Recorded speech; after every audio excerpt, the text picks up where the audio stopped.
the challenges that we heard were that, parents feel this desperate pressure to like save time and make time where no time exists.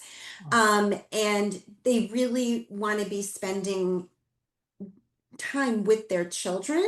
But Mhm. what was really interesting is that for the partnered focus group participants, there was a lot more reference to co-parenting and wanting to spend time with co-parents than we heard back in 2015, 2016 when we last did a national parent survey. And I thought that was really beautiful.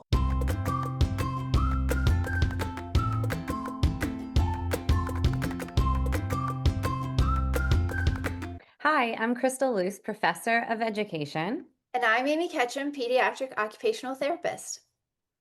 Welcome to Plant the Seed of Learning, the podcast where we merge education and medical models to bring you science-based, practical insights on all things early childhood. Whether you're a parent, teacher, therapist, or policymaker, we're here to help you support children from the start.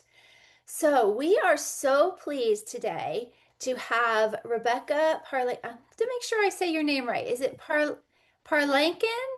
Parlakian. Yeah. Parlakian. Okay, Rebecca Yeah. Parlakian. She serves as Senior Director of Programs at 0 to 3, where she directs a program portfolio related to child development, parenting, home visiting, and high quality teaching. All of our favorite things.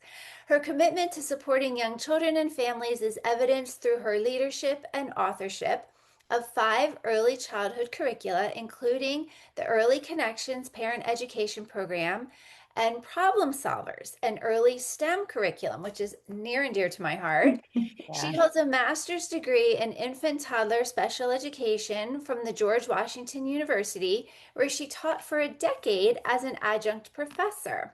So, we are so pleased to have you here today, Rebecca. We also would love to talk about the upcoming Learn Conference in October in Yeah. Portland, Oregon, where I know you will be doing some presentations. And so let's jump right in because we have so much to cover today. So thank you so much for being here. Oh, it's my pleasure. Thanks for the invite. Yeah, so 0 to 3 has long emphasized the importance of relationships in early development. And Crystal and I talk about this a lot on our podcast. So we'd love to hear a little bit about, in your current work as Senior Director of Programs, what sort of emerging trends and or challenges you're seeing for babies and families when it comes to um, relationships with families, and sort of what concerns you and what are you feeling hopeful about? Well, I have a little bit of like inside tea. So 0 to 3 was funded to do a national parent survey this year. So I spent, I think, 22 hours in May in focus groups with parents, Oh, wow. talking to parents of children age birth to 5. And so it was, first of all, such a privilege to hear from parents and have them share a little bit of their life story with us. But it was also really interesting that despite the demographic, like we talked to all different kinds of parents all around the country, and to hear how much of parenting felt the same. Mhm. So, one of the themes that we heard is that parenting is awfully wonderful. Like there are really hard moments and there are really amazing moments. And, it's that sort of balance of the routines and the tasks and the wake ups mixed with that feeling you get when you walk in the door and your child just runs towards you with this huge smile on their face. So, but because as someone who's on the other end of raising children in our empty nester years, at the end, what's left is you and your partner. So it's really important to feed that relationship too. We also, yeah, it was. We were really touched actually by how moms and dads spoke about that. Huh. And we also heard, this is not going to be a huge surprise to listeners out there, but setting limits is no fun and it's really tricky sometimes. So that continues to be an issue. And also trying to figure out where do I go to for reliable parenting information is is tricky. It's hard because we just don't know of of the sources out there. You know, a lot of parents said we ask, we Google it, we chat GPT, you know, our questions, and then at the end of the day, we just filter all of that and try and figure out what feels right in our gut, you know. And I think that is sort of the information overload world that we're in right now. Yeah. So Yeah, so true. And I feel today parents are really influenced by what's on Instagram or just social yes. media as a whole, TikTok. And not all of that information is reliable. And Hmm. that's why Amy and I really wanted you on today because 0 to 3 is a very reliable destination for Yeah. information. And, when you look at your website, you focus on brain architecture, emotional Hmm. well-being, parent support, early intervention. You do so much great work through 0 to 3. Can you share a little bit about all that 0 to 3 has to offer parents and even professionals? Yeah. Well, you know, I think for parents, we have a lot of really great resources. Like we have this tool called the baby brain map, where you can either choose an age range or you can choose a part of the brain and sort of click around and see how the brain is growing as children grow. And then you can see like what you can do as a parent and caregiver to nurture brain development in different areas of the brain: language development, cognitive thinking skills, self-regulations, you know, all social emotional skills. So it's a really fun tool to poke around in. We also have some really great resources, for example, on AI, on the new American Academy of Pediatrics screen guidelines. So, kind of a go to. We also have great ideas on like parent child activities for birth to three, because I know sometimes you just sort of like run out of ideas, right? I mean, I know where I live, it's been raining nonstop for like 3 weeks. So I think a lot of parents are kind of at the end of their rope above like, what can we do inside for yet another day? So I think there's, you know, a full range of things. And then for professionals who might be listening, you know, 0 to 3 has webinars that really focus on new and emerging tools out there, best practices, best programs that you might want to check out. We have a number of evidence-based models that, you know, professionals might want to bring to their community, like our Safe Babies Court Teams model that works in the child welfare system and family court system, and our Healthy Steps model that works in pediatrics. So it's got something for everybody. Yes, so much good stuff. And we'll link that all in our show notes. But yeah, we love Great. the resources of 0 to 3 are just so invaluable. And I love your survey. It gives such good information and makes, I think, parents feel validated, like they're not alone. And that's so interesting. Crystal and I both went through the growing brain training. Oh, great. Yep. Yeah. So we both participated in that and learned so much great Oh, evidence-based great. information. You know, it's so interesting you say about the parents now that you surveyed. And it's now, we're talking about Gen Z parents that Yeah. are, Gen Z is a very different generation than previous Hmm. generations. And I love that they're prioritizing spending time with each other. Hmm. That's really cool. And that really reflects, I think, so much we've gone through with the pandemic and the Yes. isolation. And, I think we're seeing that in so many different ways. It's really sheds a lot of light on Mm. what these relationships potentially look like. Um, Yeah. Also, I know you've written extensively about co-regulation and helping Hmm. adults sort of share their calm with children. Hmm. So Yeah. yeah, in today's very overstimulated and stressed culture, Yeah. can you give us some practical ways that parents and educators can build that emotional regulation in infants and toddlers during just everyday routines? Yeah. I mean, the first thing I just want to say is I have so much compassion for parents, and I recognize that sharing our calm means that we are also staying calm. And as you know, and adults have their own temperaments as well. And as an adult with a really intense highly reactive temperament, I just want to say, like, this is not always easy. I mean, Right. we as adults can get touched out. We as adults can, sort of get to our last, nerve. Yeah. So part of all of this, the trick of all of this is really reading our own emotional cues and taking care of ourselves. So that's the first thing I would say, is that the best way you can share your calm Yeah. is by taking care of yourself and really taking that minute, 2 minutes, 3 minutes, half an hour. If you have like a caregiver you can trust to share the care, to really recenter yourself. So I'll just start with, like, this is not easy work. Parenting can be kind of relentless. Yeah. And that's something we also heard come through in the focus groups, is parents kind of reflecting on moments that they wanted a do-over. And most of those moments just came out of the relentlessness of everyday parenting. So, but, in terms of how to do it, how we help to build emotional regulation in babies and toddlers is, first of all, and I know parents have heard this everywhere and it's so hard, but really reducing screen time, and particularly what we're learning from the research is reducing access or exposure to those short form videos. So videos that are a minute, 2 minutes, 3 minutes long, that kids are just kind of scrolling through. Um, what we're learning through early research now is that that type of content, that format of content, is really not great for children to develop sustained attention. We also are learning that even though when we hand our child a funny video on our phone when they're really upset, and it is an awesome tool. Like, if you're in church and your child is losing it, look, it's about survival. Right, right.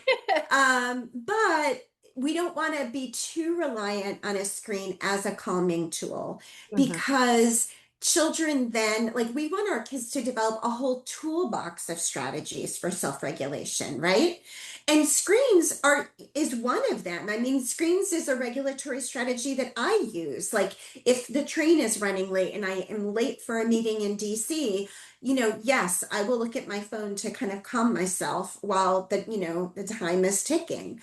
But we don't want our kids to rely on that, because then when they come to preschool, they come to kindergarten, and they get frustrated and there's no screen to look at to calm themselves, that may be the only tool in their toolbox. And then they're kind of stuck. So the one way we can teach children to regulate is letting them go through the whole cycle of getting upset, and then modeling or offering or suggesting or making available other strategies for self-calming, like giving ourselves a hug, using feelings words and teaching feelings words, offering an opportunity to get the feeling out in an appropriate way. So maybe that's jumping up and down. Maybe it's, pounding on a couch cushion. Maybe that's, running up and down the hallway. Whatever way is appropriate for your family, for a child to get big feelings out. And also modeling social scripts so that, children can have the words to say, my turn, or can I share? So there's a lot of these pieces. And then just kind of across the day, giving our children kind of a balanced diet of regulatory experiences, like sensory play, which can be really regulating.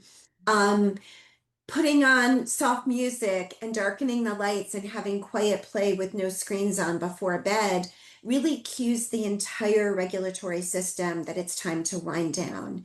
And then I would also just say, like, um, having that just focused one-on-one time with our children, so that they're kind of seeing how we manage things. Like when you're running around the house with your sunglasses on your head and you're screaming, "Where are my sunglasses?" To Yes. be able to narrate, how you're managing that. Like, oh my gosh, I'm so frustrated.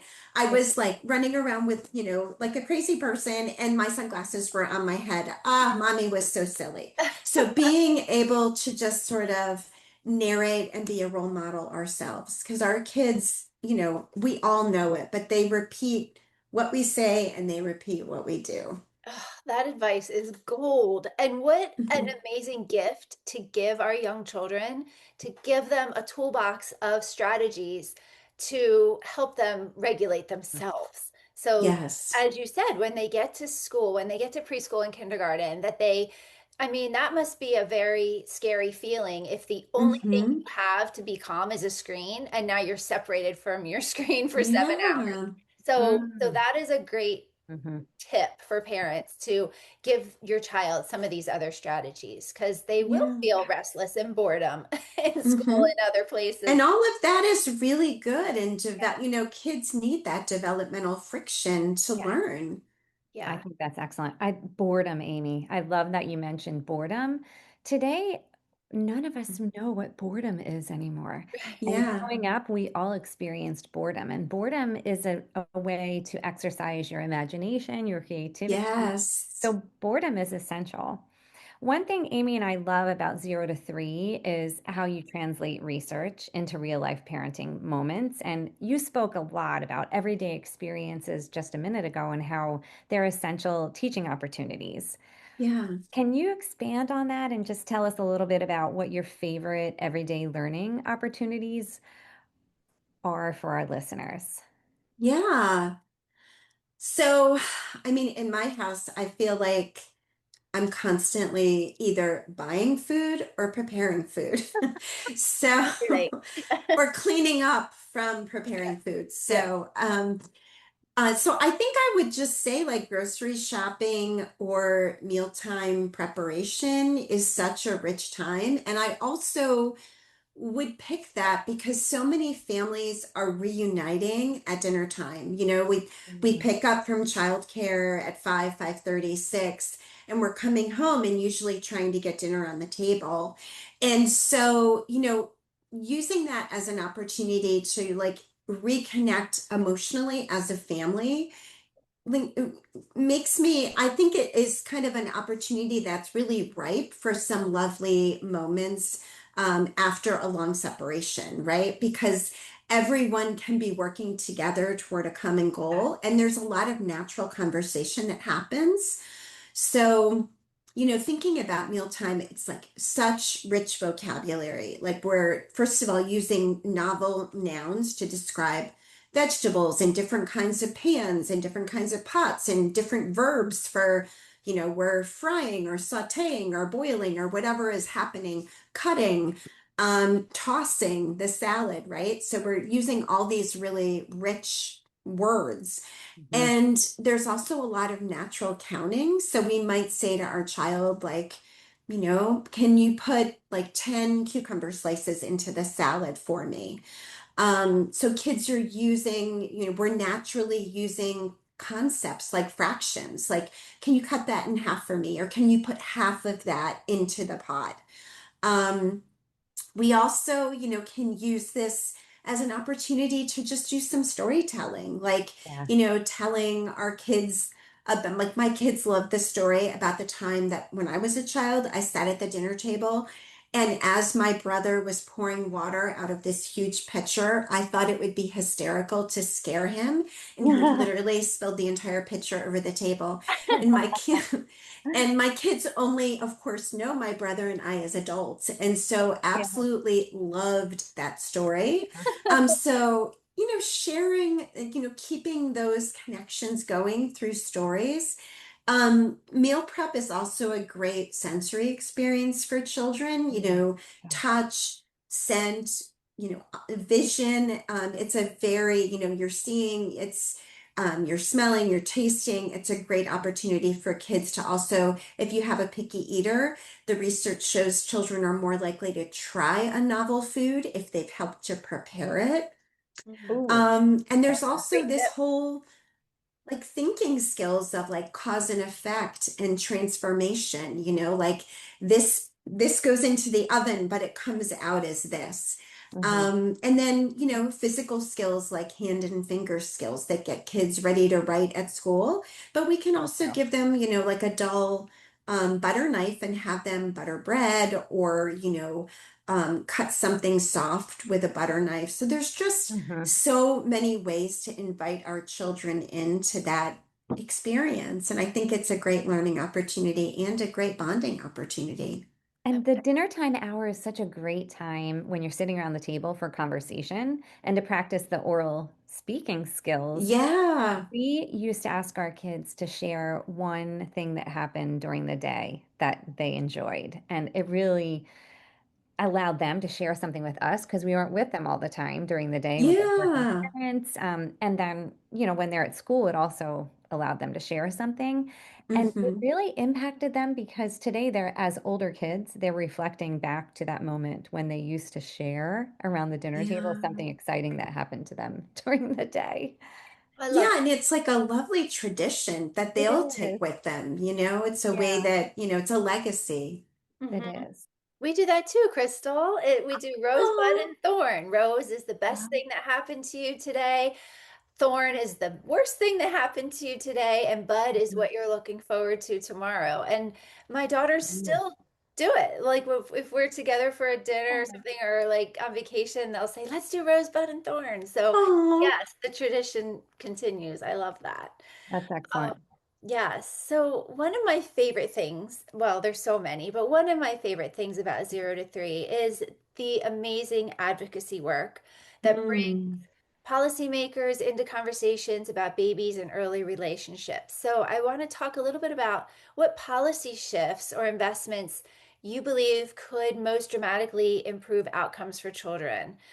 Because hopefully we have some policymakers who might be listeners, and we always like to Yeah. consider that as Yeah. well. So yeah, we'd love to hear some on that front. So I will just offer the caveat that I have not spent my career in policy. My amazing colleagues in our policy center are the ones leading that work. So I Mhm. probably know just enough to be dangerous, but I'll go ahead and give it a try. Okay. Um, so for parent listeners, I also just want to flag that 0 to 3 is doing its largest annual advocacy event next week. It's called Strolling Thunder, and it's when we bring a family from every single state in the nation into DC and schedule visits for them to meet their representatives and congresspeople and really share their story as a family of a baby or toddler and what they need from the federal government in order to thrive as a young family. So we're super excited for that. It'll be, I'm sure, on Instagram and all the media, social media. It'll also, you can just follow it on our website as well. And I believe Strolling Thunder also has its own website, strollingthunder.org. So check it out. But to answer the question, I really think that what we know is that, babies and toddlers and their families are really complex. And like when we talk to families, we hear that there are a lot of different pressure points that are impacting them in this moment in time. So it's increasingly expensive to make ends meet for families, for all of us, Mhm. but it's not just one thing, right? It's like the combination of all the things. It's the higher costs for groceries, it's the higher costs for gas, it's rents that are increasing at rates way beyond what salary or hourly rate increases are. It's higher costs for healthcare, it's limited access to healthcare pathways like Medicaid or WIC. It's limited parental leave that is, in the US at least, very rarely paid time off. So it means that, you're hoarding your sick time. I was just talking to a mom the other day who had saved up all of this sick time and all of this vacation time so that she could have paid time off when her baby was born.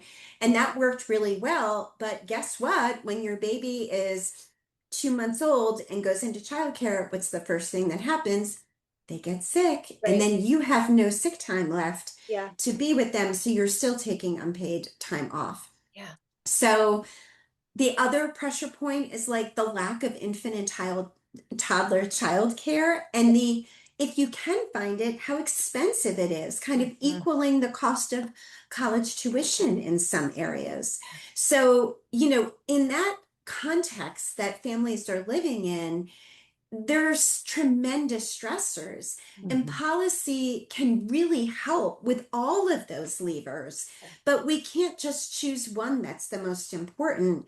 We kind of need to prioritize what is necessary globally, in a way, like to meet the needs of babies and their families, recognizing the impacts of deficits in policy having harm, doing harm to families, but Mhm. also really recognizing that policy can play a truly beneficial role to make families' lives better, to lift the pressure on families, to make it easier to thrive as a family. And I think we've kind of forgotten that policy can be the good guy here, and it really has an important role to play. Yes, and we're starting to see some progress and movement on the paid parental leave, which I'm so Yes. glad you brought that up because that's been sort of my soapbox issue working in the neonatal Yeah. intensive care unit and seeing moms go back to work 2 weeks post C-section. Yes. And we're taking care of these babies without a parent there to do kangaroo care and bond Yes. with the baby. And I've spoken to our local representatives and shared some stories of my patients who are willing to share those stories, and even moms who are at the bedside, but on Zoom calls working full Yes. time from the NICU while they're Yes. 2 feet away caring for their baby is Hmm. such a frustrating experience for Yes. everybody. So I'm glad that lawmakers are starting to get that message and that, those changes are starting to happen. So important. Absolutely. Yes. It is so important. Parents hold so much on their shoulders, and Hmm. not only is it leave time and paying for childcare, but they also have so much to consider about the learning environments that they're putting their Yes. children in. You've written a lot about fostering curiosity, early Yeah. STEM learning, inquiry-based experiences for infants and toddlers. How can parents and educators nurture this curiosity without feeling pressure to constantly entertain or overschedule children? We see so much Yeah. overscheduling. Yeah, yeah. So, well, first, I'd love to make a plug for my newest resource, which is Problem Solvers. It's an early STEM curriculum. It's a play-based, inquiry-based, early education STEM curriculum. So if there are early educators listening, it's a totally free download at 0 to 3.org/problem solvers. And we just completed the evaluation for that resource and really found that it is effective.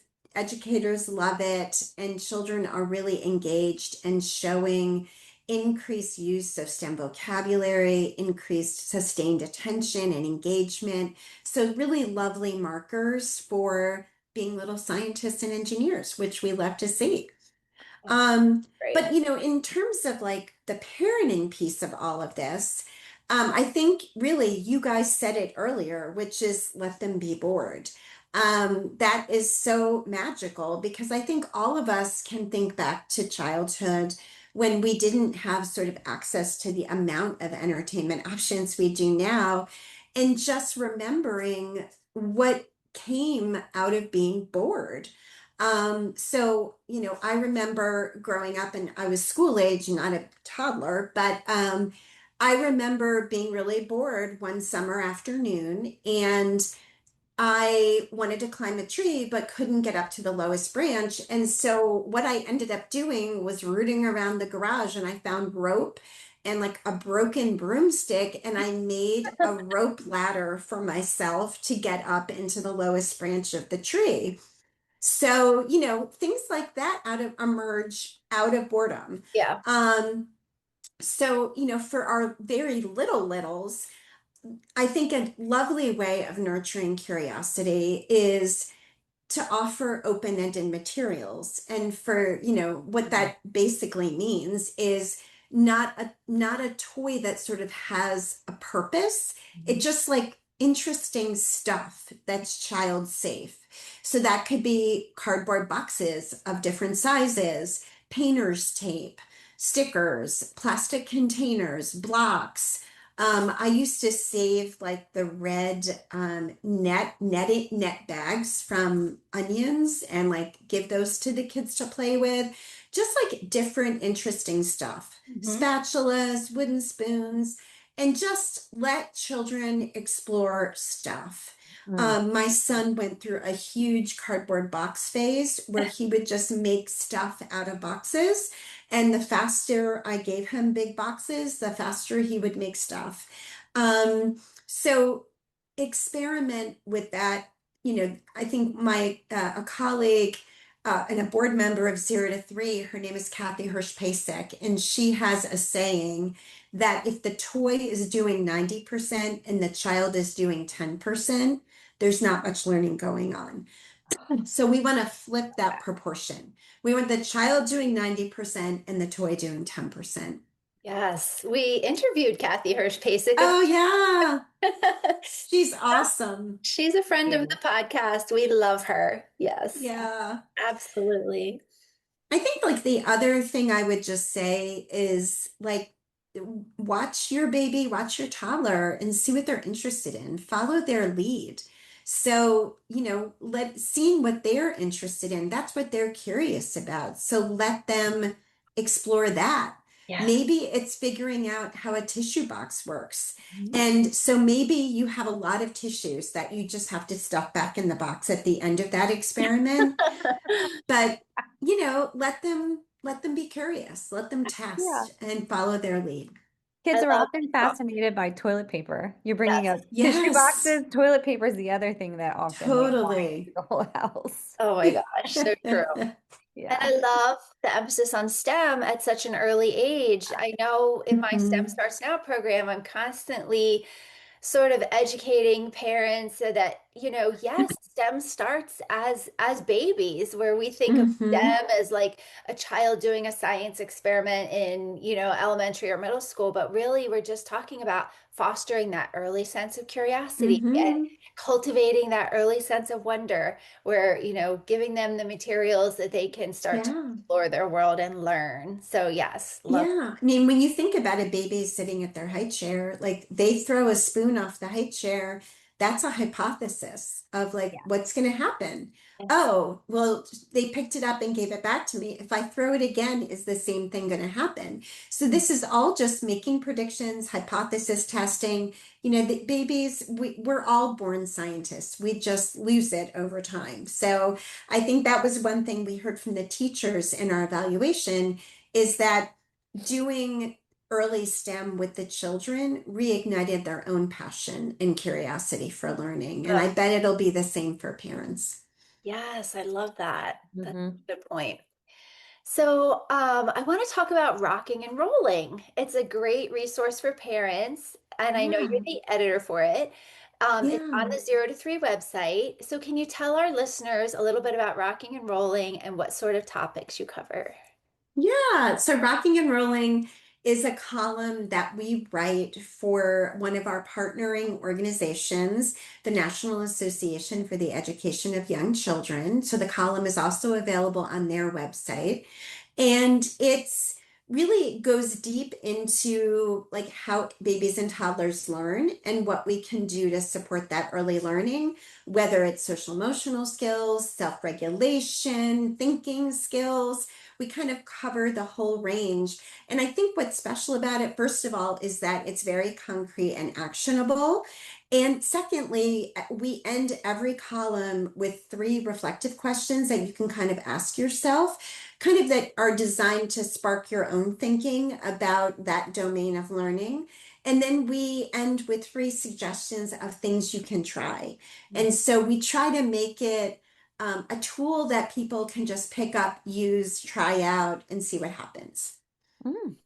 So many great resources. Oh, I know. Yeah. So you, after more than 2 decades in early childhood, what is one message about babies and early development that you wish every parent, educator, pediatrician, and policymaker fully understood? Get to So just one. I, yeah, it's hard to get to just one, but I think it's that kind of goes back to what we've been talking about this morning, which is that babies and toddlers are wired for relationships. They're born to love us, Mhm. and they don't need a perfect parent. They don't need a perfect teacher, perfect caregiver. They need a present parent and a present teacher or caregiver. And they need an adult who really sees them and knows them and is frankly absolutely crazy about them. And that's the one ingredient that our little ones really can't go without as they grow. They need love. And they need us for that love, right? So, I think from the educator perspective, I think the educators I know really want to work in partnership with families, but that Mhm. I would really encourage educators to think about how we can be very intentional and very clear with families about what that partnership means. Like it should feel like a partnership from the first time they step inside our program. And it should be kind of an ongoing conversation across children's development that we're inviting them in very in meaningful ways while they spend time with us. And from policy standpoint, I would say policy can support those secure, loving, nurturing connections by giving, like we said, parents the time they need to build them. And that happens through paid leave. I think pediatrics really gets this as well. But I just want to lift up that so many conversations in the well child visit are not necessarily about physical health, they're about parenting. And so creating opportunities for parents to ask questions about how do I set limits? What do I do with my picky eater? How do I support independent play? How do I handle tantrums? Those questions are just as important as questions about earaches. So, I think it kind of this through line of, helping babies build the relationships they need to thrive in all of the settings that babies are in is what I'd like to lift up. It's amazing. Thank That you is- for that. So, can you tell us a little bit about the upcoming Learn conference in October in Portland, Oregon, and the two presentations that you're doing?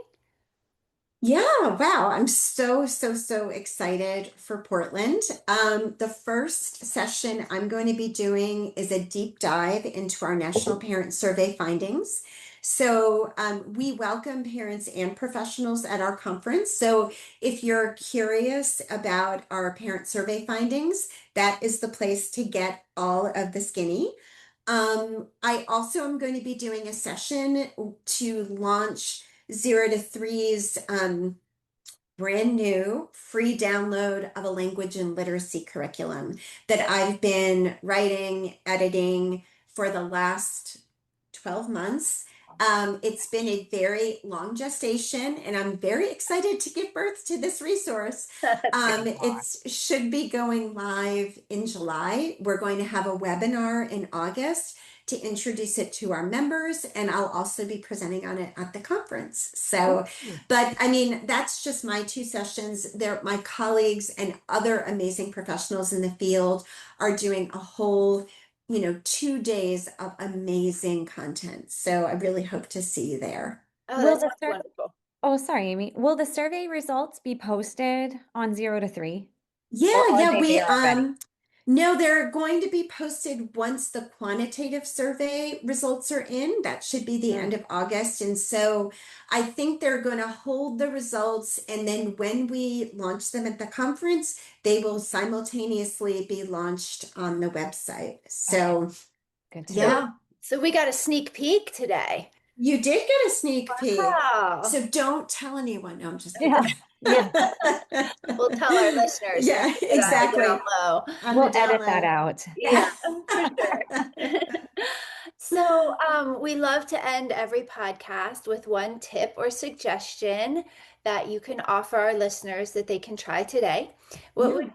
would be your tip that you would like to share for parents, teachers, therapists? So I think, where we started today was this like totally overstimulated, oversaturated world.